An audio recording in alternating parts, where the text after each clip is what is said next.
Hello, good evening. Welcome to True History, a true historian. And today we're going to talk about John Adams, the second president of the United States. He is very underrated as his presidency, and really underappreciated. But at the same time, he's one of the very strongest men we had as a president. The man with a fiery edge about him, a fiery temper. Excuse me, rather. But I really want to talk about the Patriot Act and how he did it as a foreign. In 1798, he used the Patriot Act and the Espionage Act to make his stands against, or not against, but in the Foreign Relations Department.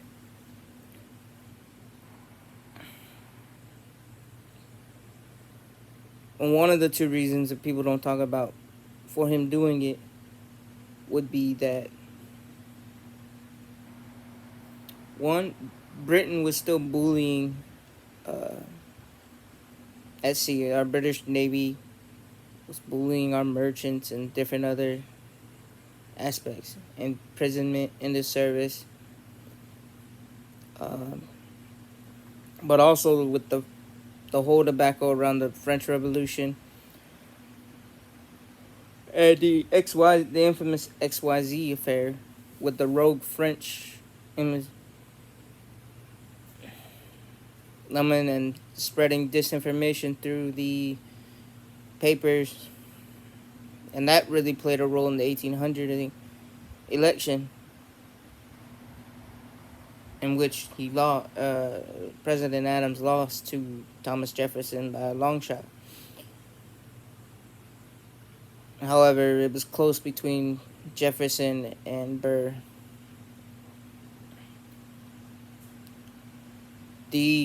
But the Patriot Act enabled, for both Americans who conspired with foreign governments or worked with foreign governments to be held for any crime against the U.S. And also the Espionage Act, but both for foreign aliens and for domestic. Now, the thing about Adams that people forget is that Adams was a very accomplished lawyer, like one of the best of his time. And he was a man of integrity. And he held the law to be the law by God, and that concept that no man was above the law, not even him, not even anyone. But he had to set precedents so that we could continue to have stuff built upon it. A lot of times he's overlooked because between Washington and Jefferson, it's two giant shadows. And Adams was a very small man in stature, but Adams was very accomplished in it. And we still use the Espionage Act. We still use the Patriot Act to this day, even though there's been improvement to more in line with what's going on today. And also, Adams built up our Navy. He built up our Army.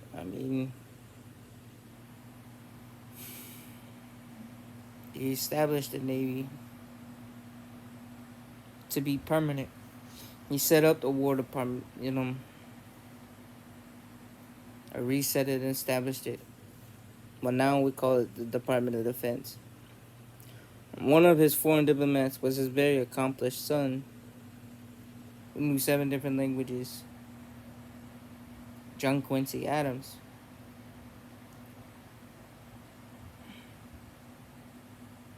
So And the thing, John Quincy Adams was very firm. Just like his dad, he's well educated, well versed in classicalism. But he knew different languages. He knew how to with different things. And he ended up serving 6 different administrations. And even when he was president from 1825 to 1829, he was still pretty strong. He built up our infrastructure. He enforced the Monroe Doctrine. But a lot people forget his over 60 years as a diplomat. John Quincy Adams established the reputation of America. And if you mess with me, we'll make you pay. Uh, Mentality. You can be our friends or be our foes. But we are resilient. And John Quincy Adams also was an American visionary. People forget and overlook it. He motivated Americans and like the observatory, the Smithsonian was part of his idea, or was his idea. The hot weather balloon, and how America grew out of the colonial period into the industrial period. Well, a lot of it was built on the motivation that people got from him. With John Deere in the 1830s, you know, engineered the steel plow and different things for pioneer.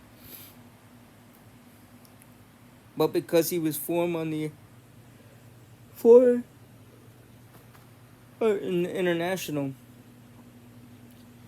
people knew they couldn't try to walk all over. They couldn't walk all over him.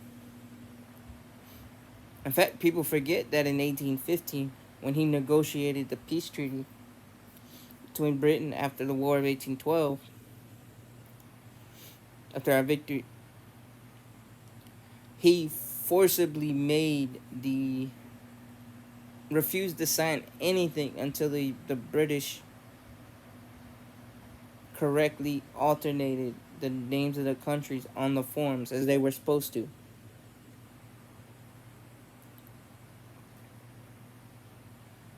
I mean, he is the one who authored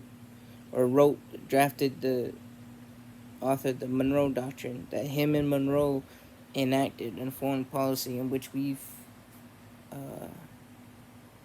we still hold parts of it today. Although nowadays we have the Geneva Convention.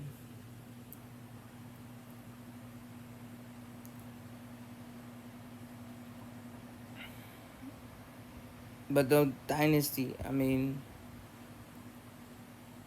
Charles Francis Adams, the son of Charles Francis Adams II, son of John Quincy Adams, who later served as a missionary or ambassador to Britain under Abraham Lincoln during the Civil War.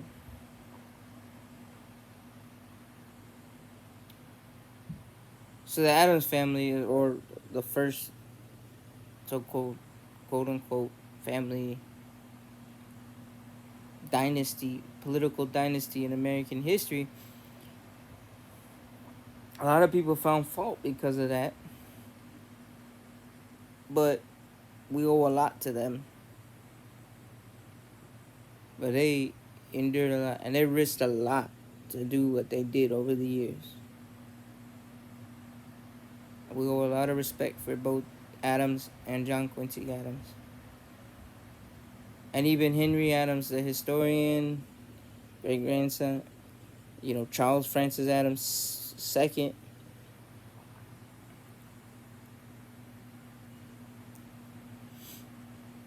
And all the others. But yes.